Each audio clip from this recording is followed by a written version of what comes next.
B'investiment ta' 400,000 euro tlestew 5 toroq rurali fil-gżira ta' Tlitoljiet fejn issa jgħoddu 16 triq rurali li tlestew f'Għawdex riċentament.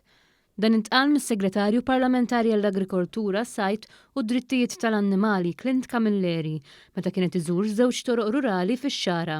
Dawn iż-żewġ toroq iwasslu għar-Ramla l-Ħamra u l-Bajja ta' Marsal Forn. Huma żewġ toroq li huma żgħati ferm mill-bdiewa u mir-raħala tagħna kif proprju jista' jixhed ukoll l-ambjent tal-madwar, però huma żewġ toroq ukoll li jintużaw ħafna kemm mir-residenti kif ukoll minn dawk kollha li jżuru pajjiżna u proprju permezz ta' 100,000 euro f'investiment f'dat toroq saru mill-ġdid u għandna issa aċċess aħjar għal bdiewa wkoll li jaċċessaw ir-raba tagħhom minn dan l-inħawi.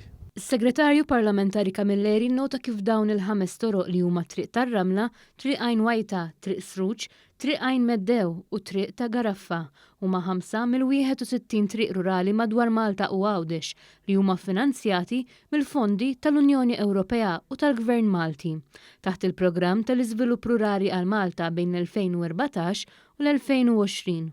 U qal kif lan ta' din il-miżura huwa li t-toroq rurali jkun aktar aċċessibbli għal dawk li għandhom ir-raba f'dawn inħawi u anka għal dawk li għaddu minn dawn it-toroq. Segretarju Parlamentari Clint Camilleri qal kif minn dawn it-toroq qed jibbenefikaw 1000 bidwi u qal li l-mira tal-Gvern hi li jkompli jkun dak li jintervjeni b'mod li jtejjeb il-kundizzjonijiet, l-infrastruttura u l-opportunitajiet li l-bdiewa jkollhom l-aħjar riżorsi.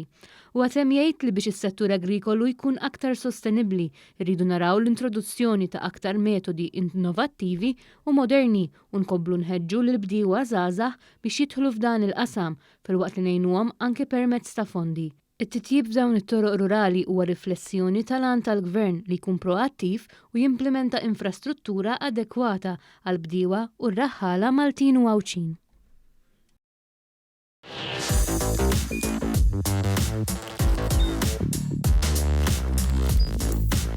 Idħol fuq one.com.mt u hemmhekk tista' tara l-programmi kollha li jxandru fuq One permezz ta' One Play.